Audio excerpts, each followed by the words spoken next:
Conjugare, Centro Português de Apoio à Pesquisa Científica e à Cultura. Acreditamos que as ciências e as artes mudam o mundo. O conhecimento transforma, e isso nos motiva.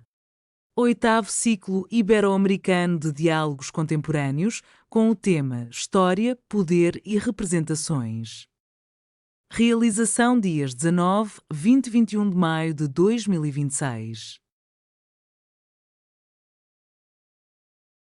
Meu nome é Marcela e eu sou estudante de Psicologia do Centro Universitário AFIA São João del Rei. Eu vim falar um pouquinho sobre a nossa pesquisa, feita em uma iniciação científica, né, juntamente de mim, com a autora Mayara Paula, e sendo orientada pela doutora Vivian Prado. Então, a nossa pesquisa ela vai falar sobre o cuidado familiar e comunitário, desafios e vulnerabilidade de mulheres em periferias urbanas. Então, né, essa pesquisa ela parte de uma iniciação científica em que a gente pesquisa sobre o trabalho de cuidado nas trajetórias de vida de mulheres periféricas. E parte de uma hipótese, né, de que a trajetória de mulheres periféricas, além de ser marcada pelo trabalho cuidado familiar, é também pelo trabalho comunitário de cuidado.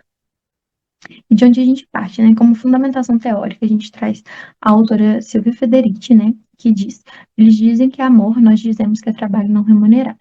Então, ela traz sobre o trabalho de cuidado. O trabalho de cuidado pode ser compreendido como a síntese das atividades exercidas pelas mulheres no espaço doméstico, de forma não remunerada e em longas jornadas diárias.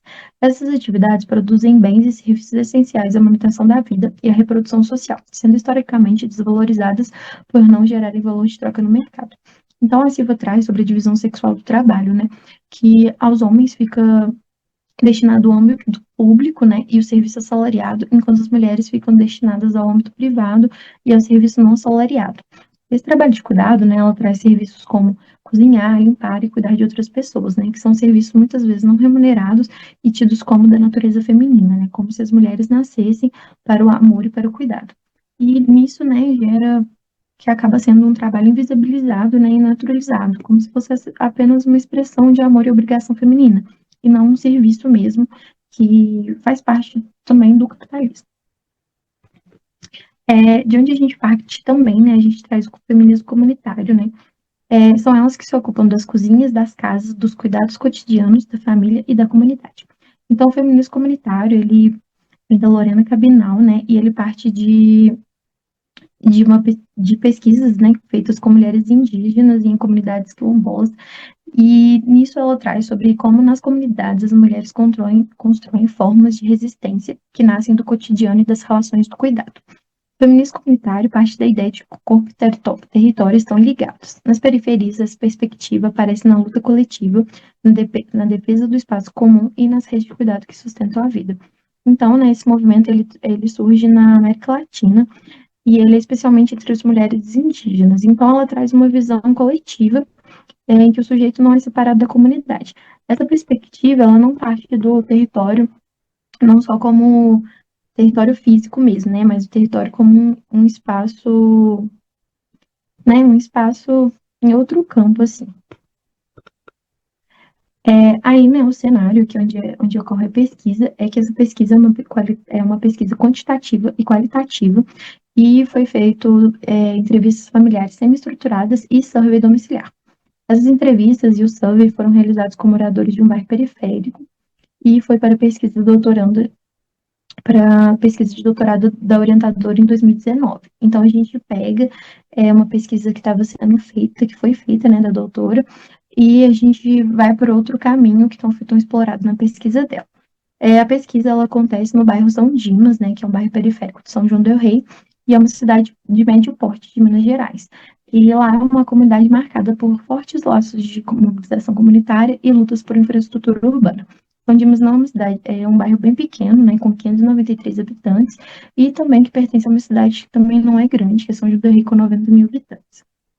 O nosso cenário também, né, na pesquisa quantitativa, a gente parte de 195 residências que tem no bairro, e só que 88 residências tiveram questionário aplicado. E aí isso garantiu um nível de confiança de 99%, de 90%. Do material existente, foram analisadas as respostas de todas as mulheres com idade entre 16 e 91 anos, o que resultou em 94 participantes. Então, a gente teve 94 participantes, né, que participaram do survey, e nisso a gente escolheu todas as mulheres a partir de 16 anos, considerando que talvez ou estavam iniciando uma carreira profissional ou já tiveram ou têm, né? E a pesquisa qualitativa foi a seleção de 4 entrevistas de moradores do bairro. De que mulheres estamos falando, né? Então, a vivência dessas mulheres, são trajetórias permeadas pelo trabalho de cuidado familiar, baixa renda, baixa escolarização e articulação de mobilização comunitária. Então, a gente está falando de mulheres que têm escolaridade baixa, né? Então, é predominantemente baixo, concentrando-se no ensino fundamental e médio. Então, a gente pode ver que o ensino superior completo e incompleto é muito pequeno, e a concentração maior é no ensino médio e no ensino fundamental completo e incompleto. A gente traz aqui também, né, que a maioria dessas mulheres, o trabalho de cuidado é o que predomina na ocupação delas. Então, a gente tem ali 31% dessas mulheres com algum tipo de trabalho de cuidado, formal ou formal, tendo ali depois 28% com outros tipos de trabalho, 17,9% exclusivamente donas de casa, 14,3% trabalhos informais e outro 0,3% entre aposentadas, pensionistas ou recebendo algum benefício. Então, a gente vê uma certa permanência, né, em trabalhos mais precarizados e invisibilizados. Aqui a gente traz a renda, né, dessas mulheres. Então, a gente pega aí uma renda mensal de até um salário mínimo para 86,4% delas. Então, a gente vê que a grande maioria dessas mulheres recebe até um salário mínimo, né, que é bem pouco, e a gente tem ali com 12% até 2 salários mínimos. Nisso, a gente quis pegar também para entender como são essas casas, né, quem nessas casas é a principal renda, quem seria a chefe de família. E aí a gente percebeu, né, nas pesquisas, que a renda principal dos domicílios vinham de mulheres. Em 54% dos domicílios, a renda principal era uma mulher. Então, a gente pode considerar que são lares que têm uma renda per capita baixa, porque as mulheres têm até um salário mínimo, né? A maior porcentagem delas recebe até um salário mínimo, e são a maior parte das chefias de família são das mulheres. Aqui também a gente trouxe a gente fez a pesquisa, né, de quantas casas tinham idosos e crianças, considerando que idosos e crianças dependem de maior cuidado, né, considerando como dependentes. Então, isso sugere, né, que o trabalho de cuidado ele é presente na vida cotidiana dessas mulheres. A partir do momento que as casas ali, 52% dos domicílios incluem crianças e 35% incluem idosos, além de 11% tem a presença dos dois. Então, a gente pode considerar que a maioria desses domicílios, né, as mulheres exercem esse tipo de cuidado também. Quais vozes a gente traz, né? No caso, foram 4 entrevistas, né? E as mulheres com idade entre 39 a 66 anos.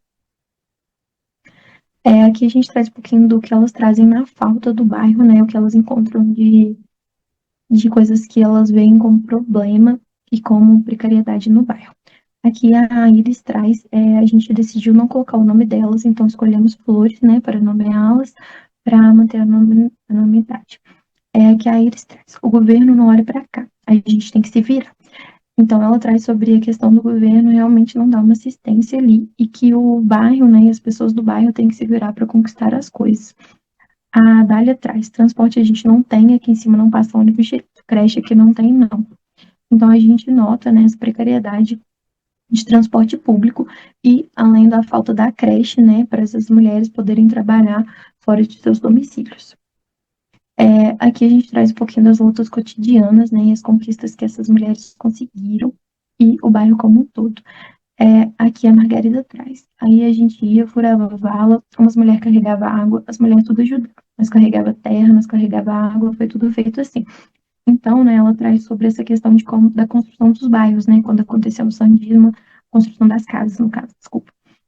Que todo o bairro ajudava, né, que as mulheres ajudavam, os homens ajudavam, e as mulheres foram muito presentes nessa construção do bairro, e a gente nota nas entrevistas que às vezes aparece como uma figura mais invisível, assim, né, que fica atrás meio que de uma figura mais representativa, né, que a gente viu que na maioria são os homens, os líderes, né, do bairro, mas a gente percebe que essas mulheres, elas de diversas maneiras, elas estão presentes, né, nessa luta na comunidade.